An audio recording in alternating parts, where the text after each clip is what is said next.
Welcome to The Hypnotist, the show that gives you inside access to cutting-edge hypnosis with real clients facing genuine issues. Brought to you by the hypnotherapist demanded by celebrities, CEOs, and even royalty, Adam Cox. These recordings took place live from Adam's clinic in London's world-famous Harley Street. This podcast features powerful hypnosis, so do not listen while driving or operating machinery. This recording is not suitable for those with epilepsy or severe mental health issues. So, get yourself comfortable and enjoy today's episode of The Hypnotist. Hi, it's Adam here, and in this episode of The Hypnotist, you'll be listening to a hypnosis session created for a musician, a musical artist that wanted to increase her focus and motivation to create more music.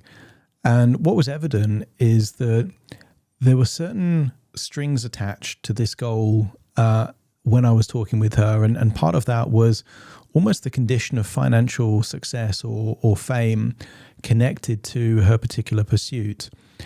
Even though that the financial success and any element of fame or growing audience is a variable, a lot down to variables outside of her control. So she wasn't fully in control of those variables. And what was evident is that she really enjoyed the creative element of producing music and was in a fortunate position that she had a high-paying job to take the risk away from her relying on music as the only way of creating an income. So what you're going to hear in this hypnosis session is positioning her creative process as an act of courage and almost intuition and risk-taking, and that her job is almost a safety net to enable her to take more risks, be more courageous, be more intuitive, and to define success as the variables inside her control, which is the act of creating music that impacts people, rather than all these variables that are not within her control. And paradoxically, when you focus on the process rather than the outcome, you dramatically increase the probability of achieving these outcomes. So to use an analogy, if someone wants to be a Hollywood actor, for example, they're more likely to be a Hollywood actor if they have a love of acting and performance, and they get all of their emotional juice, not from the validation of what may or may get them into Hollywood, but from creating amazing performances. Then paradoxically, that increases the probability of having that kind of blockbuster movie career anyway. But by detaching from the outcome and focusing on the process, it means that the game is winnable. And that's what you're going to hear in this session. And I think this can be applied to many different industries. A lot of people will, particularly at this time of year, be setting goals where they're not in control of the variables. So it might be getting a promotion, it might be making a certain income, or whatever it might be. I make a big distinction between intentions and goals. So I have intentions. I want to see this podcast increase its audience numbers. I want to, increase let's say the revenue that comes from various businesses or investments that I have. But I don't focus on that. I just set the intention. What I focus is on the variables that I'm in control of. And a lot of those variables are on the things that I create, or the ideas that I implement, or the decisions that I make. And by having the focus on the things that I control rather than the things that I don't control, it enables me paradoxically to increase the likelihood of achieving these other intentions anyway. In sports, they call it process over outcome. And I would encourage you, particularly if you've been thinking about big goals and big intentions, to ask the question, is this game winnable? And is this game winnable by you? And if it isn't possible for you to influence the variables to achieve those goals, then just decide that it's not a goal, it's an intention, it's a desirable outcome, but actually focus on the things that you're most in control of that could contribute to those intentions or to those outcomes, particularly if you're not in control. Obviously, this was created for someone else. So if you're listening to this and you're thinking, well, this hypnosis session would actually be more useful if it was more tailored, there will be a link nearby to this recording where you can book a free 30-minute consultation call with me to explore working with me one-on-one.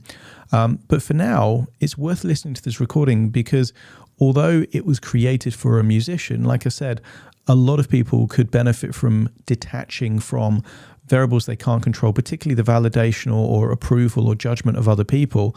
That's one very simple thing to let go of, to detach from, and instead to focus on what you can do to take your life in the direction that you want to take it. So find a quiet place where you won't be disturbed, relax, and enjoy the session.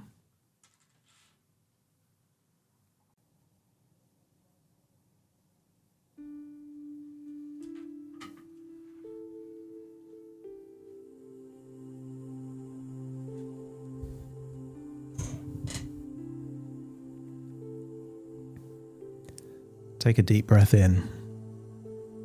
And as you breathe in, imagine breathing in a resourceful feeling of relaxation. And as you exhale, just get a sense that any feelings of tension or stress start to leave your body in your outward breath.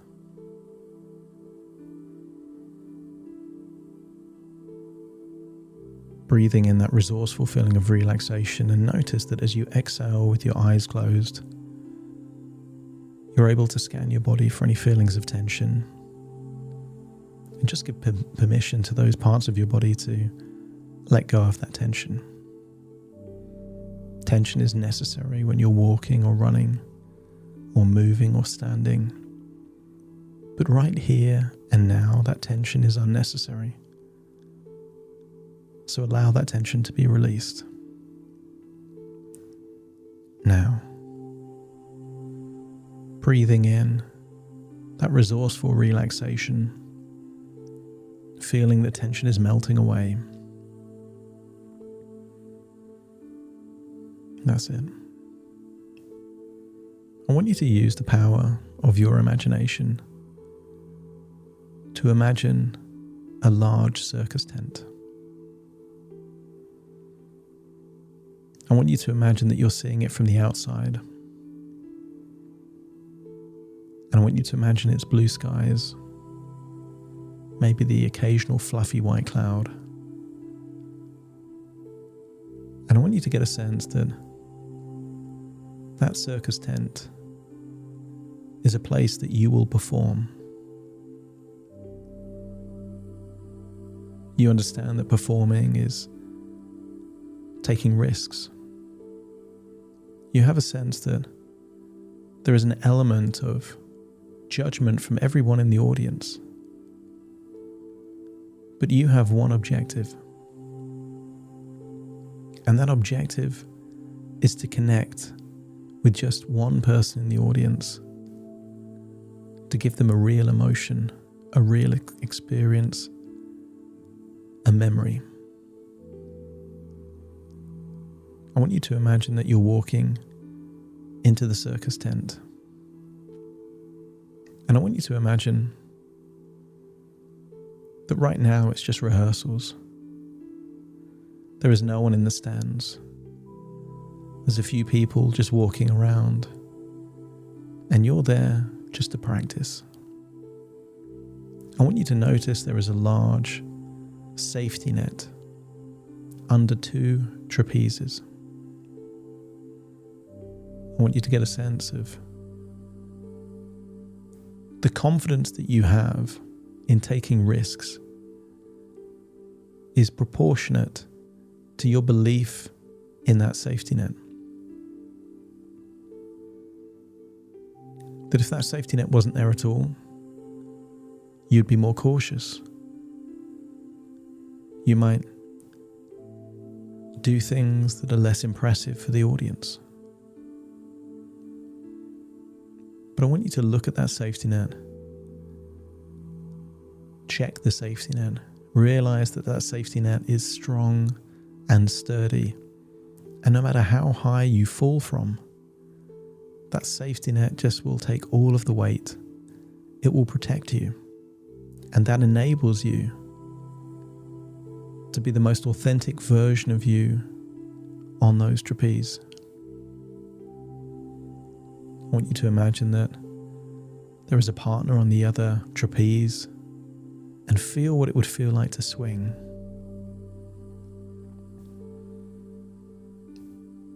I want you to get a sense that the trapeze at some level represents security. This could be like writing music, but then never releasing that music. And while you're attached to that trapeze, you're safe.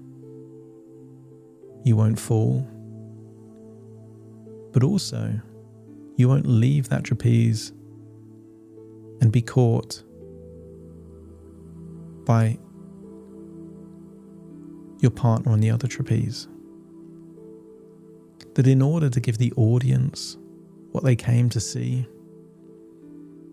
does of course mean that you need to let go from certainty and have the courage to take a leap into the unknown, trusting that you will be caught by your partner. I want you to think of times that you've created music. And maybe you've released some music and it didn't get the response that you wanted. And I want you to get a sense that you are detaching yourself from the consequences of your creation. I want you to imagine as you feel like you're letting go from the trapeze, you're actually letting go from the safety of hesitation, but also the need for external validation. I want you to get a sense that you can like people liking your work without needing people to like your work. Feel yourself launching through the air and being caught by your partner, being swung a few times and then flying all the way back and then catching that same trapeze. And realize that a lot of that confidence came from that safety net beneath you. That knowing that if you slip or fall, or even if something happens outside of your control, the safety net is always there to catch you. And I want you to think of what is the real safety net that enables you to take more risks? What's the real safety net that enables you to be more adventurous, more creative, more innovative, more authentic? I also want you to get a sense that with this safety net there, you can decide to do new tricks on this trapeze that have never been seen before. And perhaps you wouldn't dare try them if this safety net wasn't there beneath you. In order to succeed on the trapeze, isn't it true that you have to let go? And I wonder, in your career, in your life, what are the key beliefs that you need to let go of? The key fears you need to let go of? Those worries that have been holding you back, that aren't even real. And if you're ready to let go of those things that no longer serve you, to give yourself permission to have fun, to be courageous, to be creative, knowing that whatever happens, you have a safety net and most people don't. Just let me know by nodding your head.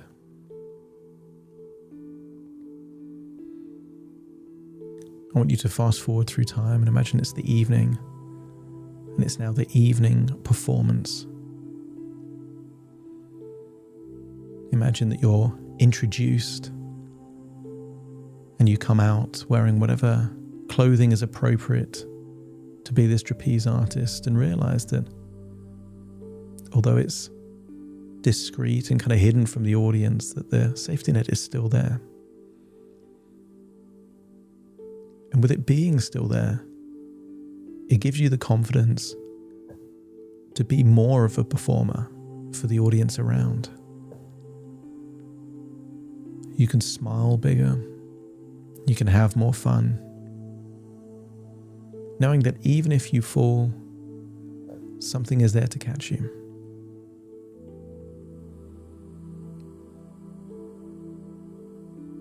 I want you to get a sense of what it really means in your life to be successful. There are some people that define success based on an outcome, and others that define success based on the journey or the process. And paradoxically, when you focus on the process, you increase the probability of favorable outcomes happening as a side effect. But when you focus only on the outcome, that can create pressure, stress, a spirit of perfectionism that can impede the very thing that would contribute to that success that you're pursuing. I want you to imagine that you're now swinging on the trapeze, putting on a performance, hearing the cheers of the audience, liking the cheers but not needing the cheers, appreciating the applause but not needing the applause. I want you to get a sense that from this point onwards, the true definition of success for you is authentic taking of risks. Not reckless risks, but educated risks, where you've weighed up the upside versus the downside, but it feels like the right decision for you. Having the courage to create. There are people in the world that have big dreams that have paralyzed their dreams through the fear of what other people will say or think. And those people that criticize are those that never let go of the trapeze. They're just swinging there their whole life. Having the courage to create and put something out in the world has its risks. But no risk, no reward. And how much of a risk is there really when you have this giant safety net right beneath you? I want you to find where in your body you feel that courage exists, and then expand it. Give it a color and make that color brighter. Give it a sound. Use the power of your imagination to create synesthesia, to give it a sound, a color, perhaps even a shape, and grow that courage. And realize that courage is not the absence of fear. Courage is the ability to take action in spite of fear. Cowardice is knowing the fear and then not doing anything. Courage is knowing the same fear and choosing to do that thing. And as you feel that courage grow, it gives you a sense of more ability to take those authentic risks, giving you a unique opportunity to have a genuine connection, perhaps with someone that you'll never meet and may never even tell you what impact you've made, what connection you've created. There may be clues. Anyone in an audience, someone that sends a message, perhaps a smiley face of someone near the front. But you may never know the impact that you have, and that's okay. Because success for you is having the courage to create something knowing it has the possibility of having an impact on someone else. And notice of how much of all of this is within your control. And as things change in the future, you'll realize that you'll need your intuition to be your guide, to help you make decisions, choices, provide warnings. I want you to get a sense as to what intuition means for you. Intuition could be a feeling in your gut. Intuition could be an image, a movie of a future event that doesn't seem right. It could be a voice in your mind's ear that just asks a question.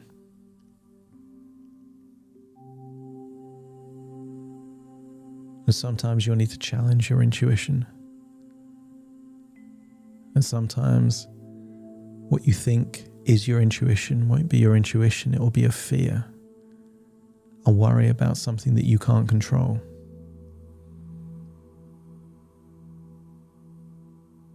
But as you respond and listen and unlock your courage to do things anyway, you will either make great choices or you'll learn from mistakes. Either way, you're evolving forward, having the ability to make better and better choices as time goes on.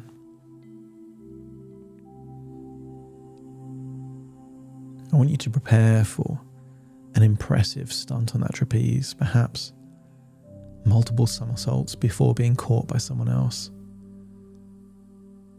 And realize that it's impossible unless you take a risk. It's impossible unless you have courage. It's impossible unless you listen to your intuition of that exact time as to when to let go. And yet you do it anyway. You know the safety net is there. And that gives you the confidence to let go at that time when your intuition says it's the right time. You take a risk. You do that somersault. Without knowing for sure if you're going to get caught. And yet you are caught. But it only happened because you took a risk, had courage, and listened to your intuition. And then imagine you can hear the impact it's had on the audience. That you've given them a special memory, a moment. And then at the end, I want you to imagine rather than going down the stairs, you just jump there into the safety net and then climb down, realizing that that safety net was there all along to give you more confidence, to give you permission to take more risks, and to be full of integrity and not willing to compromise on your values. Imagine bowing to the audience, hearing their applause, and then I want you to imagine a single voice in that audience says something critical, designed to hurt your feelings or affect your mood. And I want you to feel that there is a force field around you, making you immune from the criticism, the heckling, the judgment of other people. And I want you to see the words bounce off this force field. Your focus is on all those smiling faces, not on the one grumpy face. I want you to get a sense that you can control your focus and you can control your response. Positively impacting people's lives will put fuel on the fire, but so will the naysayers, the critics, that will spur you on. In fact, in some ways, that will give you more energy and more determination than those smiling faces and those clapping hands. And then it's time to leave the circus tent. You go outside, look at the night sky, see the stars, perhaps the moon in the sky. And just get a sense that you have detached from the need to define success based on outcomes, and instead you're going to define it based on the creation, the journey, the process. And in doing so, you feel a sense of liberation and freedom that you haven't felt in a while, encouraging you to be more of who you are. And then feel like you return to yourself in the present, in your own body, listening to my voice now. Take a deep breath in through your nose and out through your nose.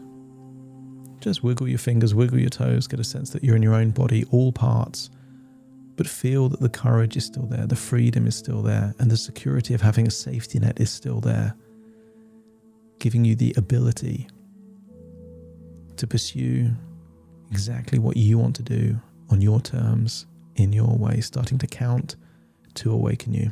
1, 2, 3, waking up. 4, 5, 6, more alert. 7, 8, open your eyes, open your eyes. 9, 10, wide awake, wide awake, wide awake.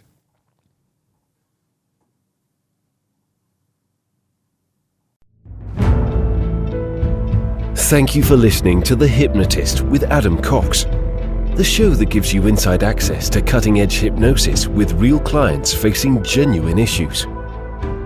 To automatically receive the latest episodes, please subscribe.